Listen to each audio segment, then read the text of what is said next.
Waalaikumsalam warahmatullahi wabarakatuh. Baik. Sebelumnya kami mau minta bimbingan atau petunjuk. Baik, karena sekarang ini bermasalah dengan salat. Tayyib. Kita ambil satu saja dulu ya untuk syiar kita semua, walaupun ini sebagian sudah dikomunikasikan. Pertama, banyak lupa dan tidak khusyuk. Ya, semoga di usia yang sudah 76 tahun ini bisa dapat meningkatkan mutu salat. Masya Allah. Ini 76 tahun masih ingin khusyuk. Ada yang 16 tahun, 26 tahun tidak peduli dengan salat. Ini cukup menarik ini. Ya, saya sering mendapati situasi semacam ini. Ada seorang nenek pernah berdiskusi dan beliau menyampaikan satu luar biasa sambil seduh bahkan mau menangis. Beliau katakan, "Ustaz, saya pernah sakit. Kemudian penyakitnya di rumah sakit tidak bisa menjadikan saya sholat sempurna. Saya harus berbaring. Kemudian juga tidak bisa mengambil air wudhu. Saya mesti tayamum. Pertanyaannya, apakah sah sholat saya?" Saya diam 1-2 detik, kemudian menatap beliau, dan saya sampaikan, "Bu, ini sudah dalam posisi yang sudah cukup sepuh." Saya katakan, "Bu, ibu ini Masya Allah. Ibu usia demikian masih mau sholat dalam keadaan sakit yang sangat terbatas. Di luar banyak orang merasa sehat tapi tidak ingat dengan sholat." Maka pertama, ketika ada nilai dan rasa seperti ini, saya mengajak pada Anda semua syukuri dulu nikmat itu. Karena itu nikmat terbesar yang Allah tanamkan dalam jiwa antum. Kalau sudah ada kecintaan kepada ibadah, sampai pada titik kualitas yang tidak biasa, levelnya beda. Orang hanya ingat sholat, antum ingat khusyuk. Orang ingat sholat fardu, antum gak mau tertinggal sholat sunnah. Itu artinya ada level keimanan yang lebih daripada yang lain. Kalau Allah sudah naikkan levelnya, antum jangan coba turunkan. Karena tidak mudah mengembalikannya lagi pada posisi semula. Misal, Anda biasa sholat tahajud misalnya. Ketika sudah terbiasa tahajud, antum jangan coba tinggalkan. Sebab begitu antum tinggalkan, antum tidak akan mudah mengulang serupa, butuh motivasi 2 kali lipat dari sebelumnya. Beda teman-teman sekalian. Sama. Ketika Anda punya kecintaan sholat, ingin ke masjid, cepat respon. Sebab kalau itu mulai luntur, tidak mudah untuk menemukannya kembali. Di situ nanti ada yang dirumuskan dengan halawatul iman. Ya, kenikmatan iman, manisnya iman. Salah satunya adalah ketika kita merasa lebih dekat dengan Allah Subhanahu wa Ta'ala, dan kecintaan kita kepada Allah dan tuntunan sunnah Rasulnya itu lebih daripada sebelumnya. Jadi ketika Allah sudah jadi prioritas dalam diri kita, maka di situ Anda akan dapatkan di antara kenikmatan dan manisnya iman. Baik, jadi yang pertama, syukuri dulu ini, dan cara bersyukur tidak sekadar mengucapkan Alhamdulillah. Saya sering katakan kepada Anda, syukur itu adalah ungkapan yang membutuhkan konsistensi dan komitmen kita.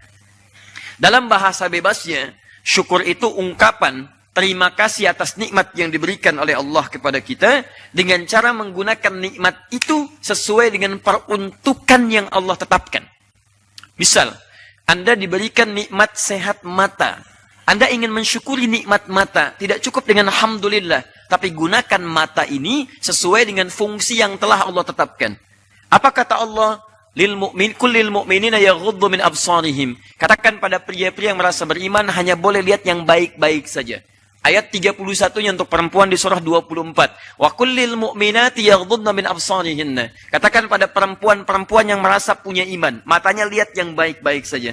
Jadi kalau lisan Anda mengucapkan Alhamdulillah, tapi pandangannya melihat yang salah, itu tidak disebut dengan syukur. Jelas ya? Anda lihat tayangan yang tidak baik, Alhamdulillah, Masya Allah. Itu bukan syukur, dosa namanya. Jelas ya? Tapi lisan juga begitu. Coba lihat. Kalau Anda bersyukur, awas ya, hati-hati. Ketaatan tidak akan bersanding dengan maksiat. Taat tidak akan pernah bersanding dengan maksiat. Karena baik tidak akan bertemu dengan yang buruk. Baik dengan baik, buruk dengan buruk. Itu sudah rumus dan fitrah dalam kehidupan. Quran surah ke-24 ayat 26. Al-khabithatu lil-khabithina, wal-khabithuna lil-khabithat, wat-tayyibatu lit-tayyibina, wat-tayyibuna lit-tayyibat. Baik ketemu baik, buruk ketemu buruk.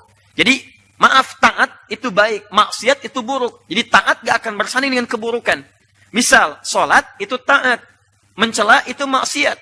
Makanya kalau orang sholatnya bagus, gak akan keluar celaan di lisannya. Jadi kalau antum sholatnya rajin tapi gemar mencela orang lain, pasti ada yang salah dalam kualitas sholat antum. Makanya ketika sholat benar, disebut di Quran surah 29 ayat 45. Inna sholata tanha anil fahsya'i wal munkar. Di fahsya nggak akan keluar, mungkar nggak akan nampak. Jadi kalau sholat yang antum kerjakan belum mencegah dari perbuatan keji dan mungkar, ada yang salah dalam sholatnya. Pasti itu. Langkah kaki orang ke masjid tidak akan pernah digunakan pada yang maksiat. Jadi mustahil kaki digunakan untuk sholat, keluar dari masjid pakai sendal orang. Itu mustahil. Keluar dari masjid ngangkut barang orang. Itu mustahil. Keluar dari masjid, bahkan di dalam masjid ngambil snack orang. Itu mustahil. Jadi teman-teman sekalian, tolong lihat baik-baik bahwa taat tidak akan bersanding dengan maksiat. Ketika taatnya itu tinggi, artinya maksiat ditekan dalam diri antum. Dan antum tidak bisa mengelabui diri sendiri. Terlebih mengelabui Allah Subhanahu wa ta'ala. Hanya orang munafik yang coba mewujudkan itu, tapi dianggap oleh Allah tidak akan pernah berhasil. Quran surah kedua, Al-Baqarah ayat ke-9. Yakhadi'una Allah walladzina amanu, wa ma yakhda'una illa anfusahum. Wa ma yash'urun. Mereka mencoba mengelabui Allah dan orang beriman. Di orang beriman itu nggak bisa ditipu orang munafik. Nggak bisa. Walaupun dia bawa nilai Islam misalnya. Ada teori dalam Islam bahwa ini bukan penyimpangan. Ini adalah fitrah dalam kehidupan. Nggak bisa. Nggak bisa. Itu jangankan kepada hati, ke akal kita nggak masuk. Jangankan ke akal, ke telinga nggak akan nembus. Nggak akan bisa masuk. Ya. Wa ma yash'urun. Tapi mereka nggak sadar kalau mereka melakukan sesuatu yang salah. Di pertama, kita bersyukur bahwa dalam segala hal kehidupan masih ada kalimat-kalimat ini untuk menjadi contoh buat kita. Saya bacakan supaya kita jadi ukuran. Ini beliau 76 tahun sudah berada di level itu. Antum yang sekarang sedang meniti kehidupan dalam pertengahan usia atau yang kita dapati saat ini, kita berada di level yang mana? Maksud saya, kalau sekiranya Allah Subhanahu wa ta'ala mewafatkan kita, usahakan naikkan level pada tingkatan yang tadi Nabi turunkan teorinya sampai meningkat keimanan kita di Allah Subhanahu wa ta'ala. Kita jawab dulu yang pertama. Saya suka lupa dalam sholat. Baik, lupa itu dibagi dua. Secara umum dulu ya. Saya belum masuk ke sholat, tapi secara umum. Tolong nanti uraian yang saya sampaikan, antum lihat baik-baik secara sempurna. Karena sekarang ada yang hobi motong-motong video. Itu yang bermasalah. Ya. Yang anehnya kemudian dipotong, sebarkan itu di akhir lah. Saya coba tunjukkan beberapa siklusnya. Yang itu kita abaikan saja. Buang-buang energi. Ya. Sekarang juga kalau dibahas, habis waktu kita. Baik, kita kembalikan ke sini. Pertama, lupa dibagi dua. Ya. Pertama ada lupa yang sifatnya positif. Memang bagian dari fitrah kehidupan. Diberikan lupa oleh Allah sebagai anugerah. Karena itu disebut kita insan. Insan disebutkan 65 kali di Quran, di 63 ayat, di 43 surah yang berbeda. Kata Ibnu Abbas radhiyallahu taala anhuma, termasuk dalam Ibnu Mandzur di kitabnya Lisanul Arab menyebutkan summiyal insanu insanan. Manusia disebut dengan insan. Kenapa? Minan nisyan, dari kata nisyan. Akar katanya nasya, lupa. Li'annahu 'indama 'uhida ilaihi fanasya. Karena ketika dia punya perjanjian dengan Allah, kadang dia lupa dengan perjanjian itu. Bukankah antum berjanji ingin menjadikan Allah sebagai Rabb? Quran surah 7 ayat 172. Alastu birabbikum wa idh akhadha rabbuka min bani adama min dhuhurihim dhurriyyatahum wa ashhadahum ala anfusihim alastu birabbikum qalu bala syahidna. Kami berjanji ya Allah menjadikan kau sebagai Rabb. Rabb itu bukan berarti maaf Tuhan saja, ada konsekuensi. Tuhan yang dipatuhi perintahnya, Tuhan yang disembah dengan segala keagungannya, Tuhan yang diakui segala kemuliaannya, Tuhan yang diakui segala perawatannya, muncul rububiyah, sifat ketuhanannya disebut dengan uluhiyah. Tuhan yang dipanggil ketika kita memiliki kebutuhan-kebutuhan, ada asma wa sifatnya, dengan turunan yang lainnya. Nah sekarang persoalannya, maaf, kadang kita lupa di antara turunan-turunan ini. Katanya, mohon izin, Anda mau patuh kepada Allah, tapi dipanggil sholat belum datang juga. Katanya patuh kepada Allah. Kata Allah jangan sombong, sombong juga. Jangan dusta, masih dusta juga. Coba sampai dengan usia sekarang, berapa kali Anda pernah berdusta dalam kehidupan? Silahkan cek. Dusta pada orang tua, dusta pada pasangan hidup, dusta pada anak-anak. Kadang lupa kita. Kadang lupa, karena itu disebut dengan insan. Punya perjanjian, tapi kadang lupa. Dan di antara sekian yang lupa ini, teman-teman sekalian, ada yang sifatnya anugerah, memang bawaan. Kenapa? Untuk meringankan beban kehidupan kita. Bayangkan kalau antum masih ingat dari sejak lahir sampai sekarang. Wah, bisa gila itu. Luar biasa, betul. Semua diingat. Dari mulai hari sampai sekarang. Apa yang dilihat, keingat. Apa ini, keingat. Teman-teman sekarang, kalau tidak ada lupa, luar biasa. Seorang ibu yang tidak pernah lupa sakitnya melahirkan, nggak mau lahiran lagi. Betul, antum yang tidak pernah lupa dengan suatu kejadian yang sulit, berat. Bagaimana menjalani kehidupan itu? Muncul lagi, muncul lagi, muncul lagi. Lihat pohon ada bayangan, keingat gitu kan. Lihat ini ada macam-macam, keingat. Kalau tidak dibuat berikan lupa sebagai anugerah, itu tidak mudah mendapatkan keinginan dalam kehidupan. Itu sifatnya anugerah. Tapi ada yang kedua, maaf, lupa yang bersanding dengan kesalahan. Penyebabnya bisa dua. Satu karena setan, yang kedua karena maksiat. Ya, satu karena setan, yang kedua karena maksiat. Tayyib. Yang karena setan, kita lihat misalnya uraian Nabi SAW, termasuk dalam hadis riwayat Abu Daud. Teman-teman lihat gini, fokus baik-baik. Ketika seseorang sudah mulai bertakbir, dia mulai bertakbir, kata Nabi, fayaqulu syaitan, maka setan akan mulai membisikkan, mengatakan pada benaknya, udhkur kadza, udhkur kadza. Kamu ingat ini ya, ingat ini ya, ingat ini ya. Nanti kalau nggak percaya, silahkan waktu mau sholat isya. Anda kalau belum takbir, itu bisa fokus kita. Tapi ketika mulai takbir, Allahu Akbar, tiba-tiba mulai ingat macam-macam. Silahkan kalau nggak percaya, ingat motor diparkir di mana, ingat mobil begini, ingat kunci begini, ingat handphone belum dijawab. Bahkan materi saya sekarang pun, itu Anda bisa ingat. Hati-hati, nanti ada yang membisikkan begini-begini, kata Ustaz Adi, itu setan. Setan dia bisikan, ingat ini, ingat ini, ingat ini. Kata Nabi, hatta la yash'ural musalli kam raka'atan yusalli. Sampai ada orang sholat, dia tidak sadar berapa rakaat sedang menunaikan sholatnya. Pernah mengalami itu? Ah, itu perbuatan setan. Nggak percaya silakan. Itu kalau Nabi sampaikan, nggak mungkin dusta. Nggak percaya nanti pas isya, Anda takbir, Allahu Akbar, itu seketika muncul. Begini, begini, begini, begini. Sampai titik ketika Anda sedang sujud, ruku, atau gerakan yang lain, tiba-tiba Anda baru sadar, berapa rakaat saya sholat ini? Paham ya? Ah, ini faktor yang pertama, itu gangguan dari setan. Gangguan dari setan.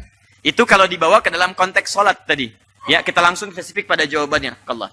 Kadang ada dalam konteks kegiatan, ada konteks ibadah yang lain, dibikin lupa kalau seharusnya zakat keluar hari ini. Dibikin lupa kalau antum harusnya menunaikan ibadah ini. Dibikin lupa ketika antum sedang menghafal Al-Quran. Ini karena konteks pertanyaan sholat, kita fokuskan. Dibikin lupa ketika antum mulai bertakbir dalam sholat, sampai tidak sadar berapa rakaat antum sedang menjalaninya. Paham ini satu? Baik. Dua, ada lupa karena maksiat. Lupa karena maksiat.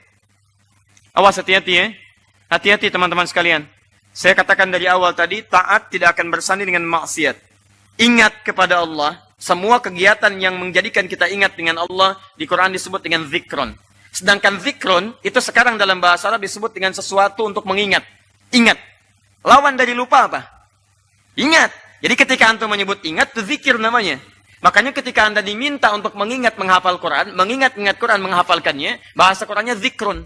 Silahkan cek, bukan hifdun, tapi zikrun. Zikrun. Quran surah ke-54. Ayat 17, ayat 22, ayat 32, ayat ke-40. Walaqad yassarnal Qur'ana lidzikri. Fahal min muddakir. Dan sungguh, kami telah mudahkan Al-Quran untuk diingat. Kalimat ingatnya menggunakan kata zikrun. Zikrun. Zikir.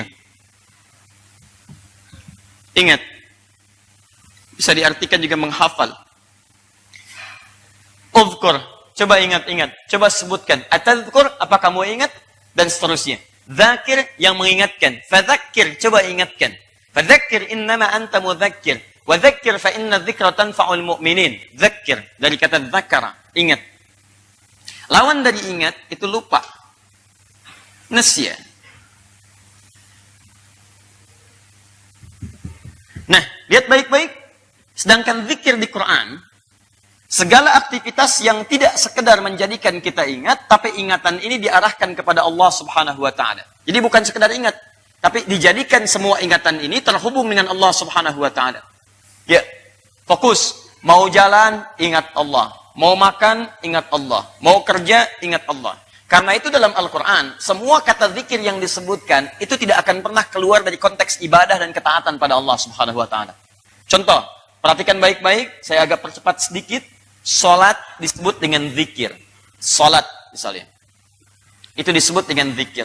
Quran, surah ke-20, ayat ke-14. Wa aqimis salata lidzikri. Tayyib, doa disebut dengan zikir. Doa. Quran surah ke-7 ayat 205. Wadhkur rabbaka fi nafsika tadarruan wa khifatan wa dunal jahri minal qaul. Kalimat-kalimat thayyibah pasca salat, subhanallah, alhamdulillah, Allahu akbar, disebut dengan zikir. Kalimat thayyibah, ya, ada di Quran surah ke-4 An-Nisa ayat 103. Kemudian, maaf, hal-hal yang menjadikan Anda ingat Allah, jalan ingat Allah, makan ingat Allah, ingat pada umumnya disebut dengan zikir. Lihat Quran surah kedua Al-Baqarah Ayat 152. Fadhkuruni adzkurukum. Misal, Anda beraktivitas, jalan, makan, duduk, kemudian berbaring, itu diminta untuk zikir ingat pada Allah. Quran surah ketiga, Ali Imran ayat 191. Misal, alladzina yadhkuruna Allah, yadhkurun zikir, ingat Allah, qiyaman, berdiri ingat Allah, wa qu'udan, duduk ingat Allah, wa ala junubihim, berbaring ingat Allah. Perhatikan, setiap disebutkan kalimat ingat, itu selalu bersanding dengan taat, ibadah. Korelasi positifnya, orang-orang yang meningkatkan ketaatannya kepada Allah, taat, tingkatkan. Bukan sekedar dia akan terhubung kuat dengan Allah, tapi akan dijaga ingatannya dalam setiap aktivitas yang dia jalani. Demi Allah saya katakan ya, kalau Anda ingin cepat mengingat sesuatu, di antara cara tercepatnya, perbaiki hubungan Anda dengan Allah Subhanahu wa Ta'ala. Karena semua kalimat ibadah di Quran umumnya disebut dengan kalimat zikir, ingat. Anda tingkatkan ingatan kepada Allah, Allah tambahkan kepada Anda ingatan dalam kehidupan. Termasuk penghafal Quran, itu paling hebat. Makanya kalimat zikirnya 4 kali disebutkan di Quran. Ini sudah penelitian, Anda sudah bisa hafal Quran, itu otomatis paling minimal 3 kali ingatan Anda akan menguat dari biasanya. Dengan cara, maaf, jika memang hafalan Anda dikerjakan dengan cara yang benar. Nah, lawan dari ingat, apa tadi? Lupa. Lawan dari taat, apa? Maksiat. Masih ingat? Maksiat. Perhatikan, ini agak sedikit rumit ini. Zikir, ingat. Caranya, taat. Lawan, ingat, lupa. Baik, lawan dari taat, maksiat. Jadi kalau Anda banyak maksiat, Anda akan lupa dengan Allah. Anda banyak maksiat, Anda lupa dengan ibadah. Anda banyak maksiat, terganggu ibadah Anda. Anda banyak maksiat, Anda banyak melupakan hal maslahat dalam kehidupan Anda. Makanya kalau ada orang mengerjakan maksiat, konotasinya lawannya taat. Ketika ada orang taat, konotasinya dia semakin ingat. Ingat dengan ibadah, ingat dengan khusyuknya. Jadi yang kedua faktor yang menyebabkan terganggu seseorang ibadah, ketaatannya terganggu, salah satunya dengan maksiat. Maksiat bisa menyebabkan orang lupa. Lupa pada apa? Ibadah. Jelas sampai sini? Tanya. Awas, ini agak sedikit rumit ya bagian kedua ini. Apa korelasi maksiat menjadikan orang bisa lupa? Maksiat lawannya taat. Begini cara memahaminya. Taat diturunkan dalam bentuk zikir. Zikir kosakatanya adalah ingat. Ini amalannya, ini ada salat, ada doa, ada kalimat thayyibah dan seterusnya. Jadi kalau orang banyak ibadah, maka meningkatkan ketaatan, semakin ingat dengan Allah. Ingatan dikuatkan oleh Allah. Lawan dari ingat adalah lupa. Perhatikan baik-baik. Lawan taat adalah maksiat.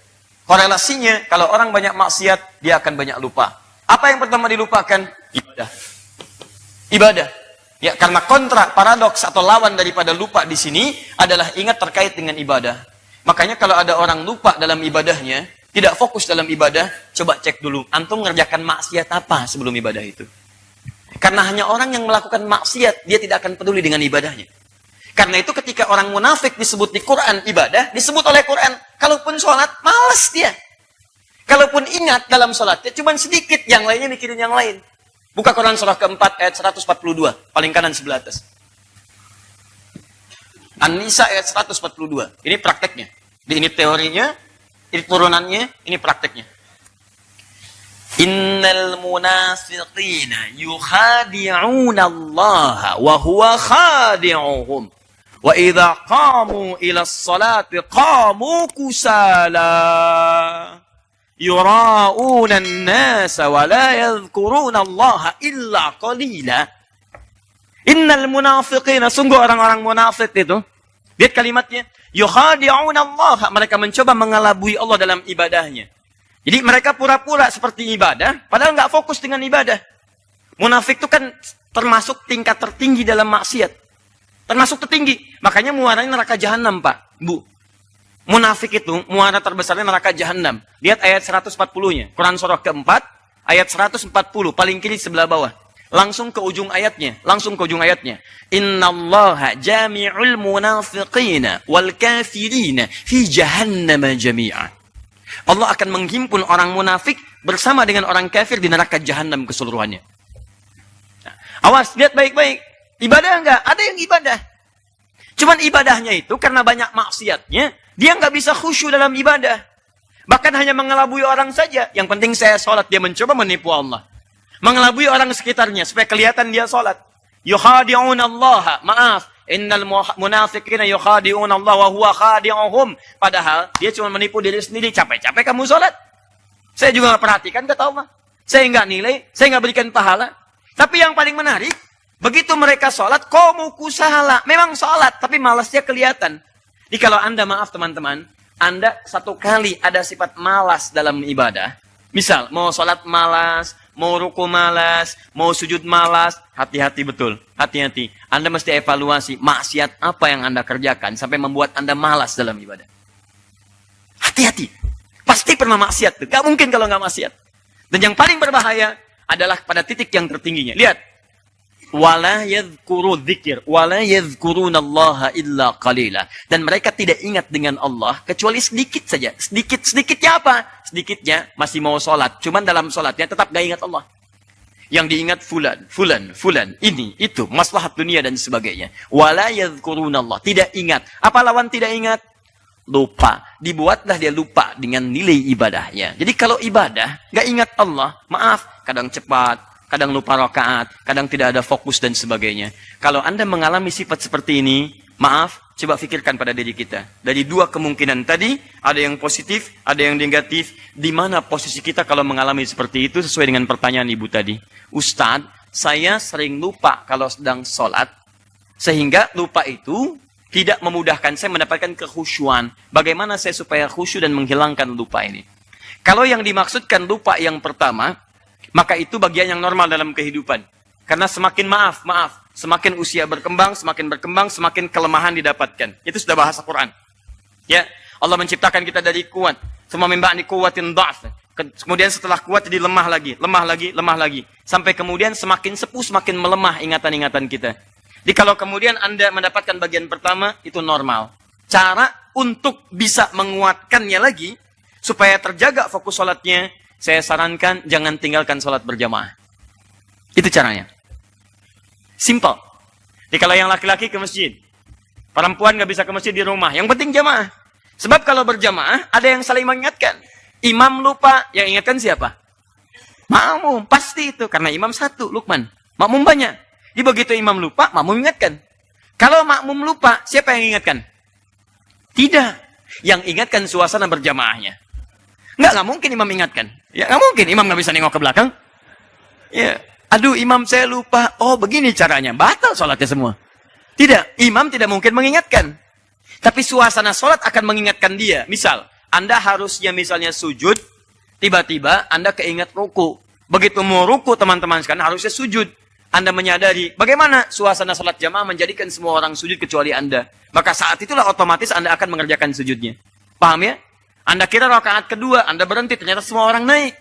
Maka Anda otomatis akan mengikuti orang yang lain untuk naik, kemudian menyempurnakan rakaat Anda. Paham? Maka salat berjamaah, salah satu faedahnya, meningkatkan kualitas salat kita dan menjaga dari lupa dalam salat. Jika Anda imam diingatkan makmum, jika Anda makmum lupa, maka diingatkan oleh suasana salat dalam berjamaahnya. Paham sampai sini? Baik, karena itu saya sarankan bagi para ibu pun yang belum bisa ke masjid, ternyata bukan ada alasan untuk tidak berjamaah. Bukankah di rumah kadang-kadang ada anaknya, ada cucunya, ya, ada misalnya asisten rumah tangga dan sebagainya. Jadi jangan jadikan alasan untuk tidak menunaikan sholat dengan berjamaah. Itu yang pertama.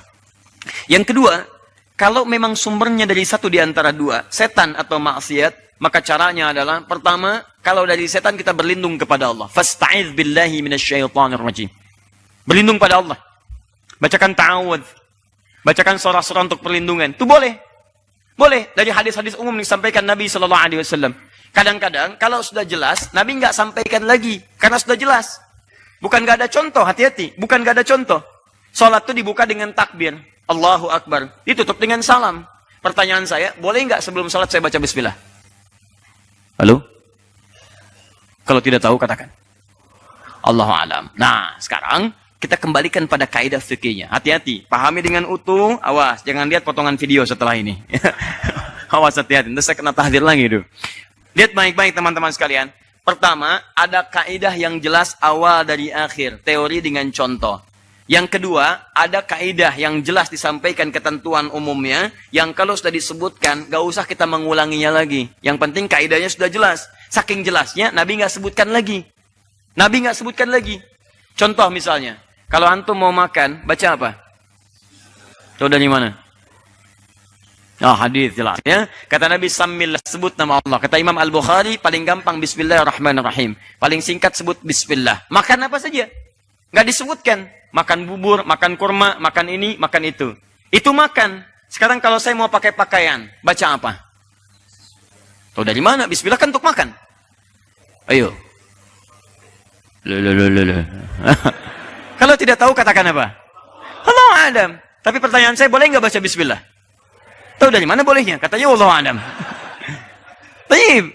Lihat hadis umumnya. Tadi spesifik untuk makanan karena ada kisahnya. Nanti saya bacakan kisahnya. Yang kedua, ini ada hadis umum. Hadis umumnya berbunyi begini. Kullu amrin dzibalin la yubda'u fihi bismillahirrahmanirrahim fahuwa abtar. Setiap perbuatan baik yang tidak disebutkan nama Allah di dalamnya, paling minimal dibacakan bismillahirrahmanirrahim, maka terputus pahala akhiratnya.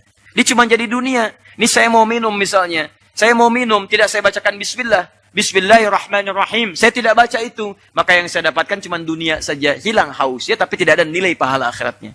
Saya baca bismillah, ada pahalanya. Hadis umum. Kemudian pakaian misalnya. Maaf, saya mau pakai pakaian. Kalau cuma dipakai, saya tidak bacakan doanya, tidak baca bismillahnya, itu sama dengan yang lain saja. Yang pakai pakaian.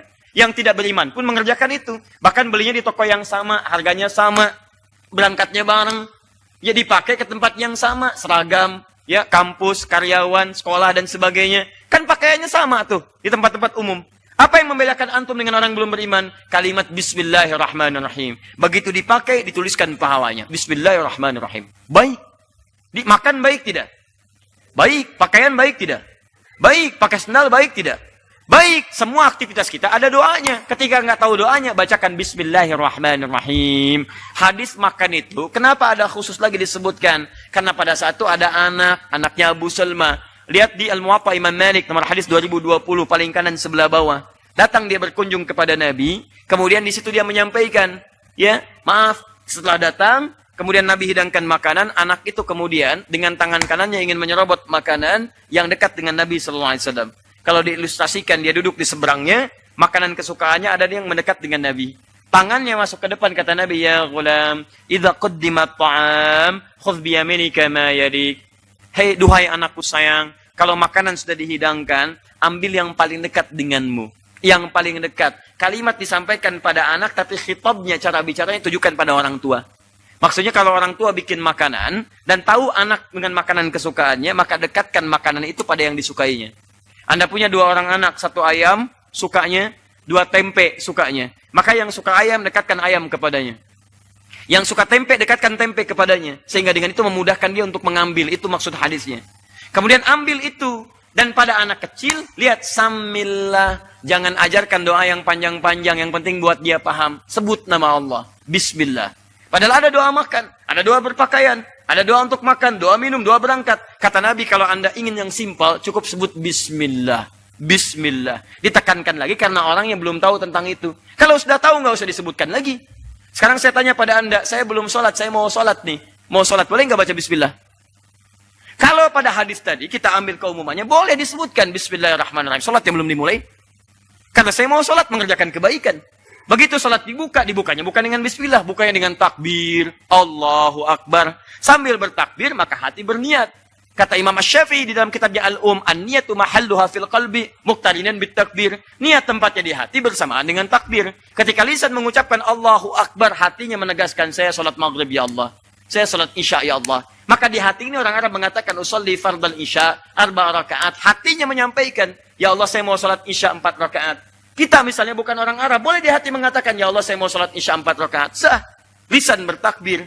Jadi yang dibaca bukan bismillah. Bismillah. Salah. Bismillah itu sebelum sholat. Bismillah sebelum makan. Bismillah sebelum berpakaian. Dalilnya apa? Hadis umum tadi. Nah, sebelum antum sholat, ada godaan dari setan. Banyak was-was sana sini. Banyak was-was. Apa rumusnya? Kaidah umum. Fasta'iz billahi minasyaitanir rajim. Sebelum sholat, bacakan ta'awudz. A'udzu billahi minasyaitanir rajim. Allahumma inni a'udzubika min hamazatis syayatin. Wa a'udzubika ayyahdurun. Qul a'udzu birabbin nas. Itu boleh. Sebelum sholat dilakukan. Minta kepada Allah. Bagi yang merasa banyak gangguan. Kalau tidak merasa terganggu, nggak ada masalah. Langsung takbir saja. Allahu Akbar. Sudah selesai. Jadi munculnya ayat kemudian ta'awud dan sebagainya, itu asalnya permohonan kepada Allah supaya tidak ada gangguan-gangguan dari setan ketika ada kerumitan menunaikan sholat. Paham sampai sini? Halo? Jadi latar belakang itu mesti digali. Jangan kemudian orang berta'awud memang ada masalah dia. A'udzubillahi minasyaitonirrajim. Bid'ah. Masya Allah. Jadi itu yang repot tuh kan. Coba cek dulu, mungkin dia punya latar belakang dan sebagainya. Paham? Dan jangan ditanya juga. A'udzubillahi minasyaitonirrajim. Ada setan ya? Masya Allah, gak usah. Biarin aja. Iya, setannya kamu. Dia kan? Paham ya? Baik, jadi ini kondisinya. Kalau memang banyak gangguan sebelum sholat sana sini, bermohon kepada Allah perlindungan. Dalilnya ada, ayatnya ada, dan sebagainya. Jelas? Tayyib. Kalau maksiat, bertobatlah Anda. Bertobatlah di hadapan Allah Subhanahu wa taala. Anda bermohon pada Allah, kemudian tobat dengan baik, tobat nasuha, jangan diulang lagi. Kemudian jika terkait dengan Allah, cukup kemudian Anda beristighfar dengan baik, mohon ampunan, akui kesalahan, sesali, dan janji jangan diulangi lagi. Ciri tobatnya, Anda benci melihat perbuatan serupa dan berjanji tidak mengulangi lagi. Yang kedua, meningkat kesolehan Anda. Jadi taat meningkat, maksiat tertutup. Paham? Tayyib. Tapi kalau ada kaitan dengan manusia, Anda akan tergantung keadaannya sebelum minta maaf kepada orang yang dimaksudkan. Makanya saya sarankan kalau punya masalah dengan manusia, termasuk di rumah tangga dan sebagainya, jangan diumbar keluar. Masalahnya ketika masalah antum selesai, dengan orang lain belum selesai. Antum punya masalah, diumbar keluar, tuliskan. Aku tidak menduga, ternyata suamiku seperti itu. Masya Allah. Di komentarnya sampai ke ujung. Ih, gak nyangka ya. Nyangka. Tuh, yang komen sampai 1000, yang like, yang dislike, dan sebagainya. Tiba-tiba masalah antum dengan suami selesai. Masalah Anda dengan masyarakat belum selesai. Disitulah persoalan terjadi. Bagaimana cara menyelesaikannya? Kita lanjutkan setelah menunaikan salat Isya berjamaah insyaallah. Subhanakallahumma bihamdika asyhadu an la ilaha illa anta astaghfiruka wa atubu ilaik. Assalamualaikum warahmatullahi wabarakatuh.